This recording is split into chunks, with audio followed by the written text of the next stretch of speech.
So the Banksy exhibits, how it works is they come to the city and they decide who's going to be, who's going to take bids on it. Right.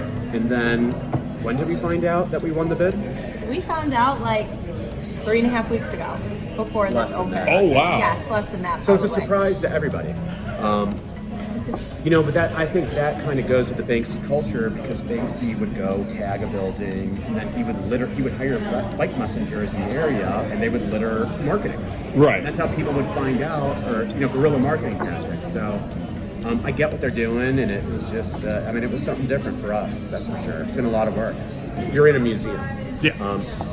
David Yarrow, who you see all over, he's the #1 selling artist in the world right now. We've got people like Paul Nicklin. I've got Marcus Klinko, a super famous fashion photographer from the same time as Banksy, coming in.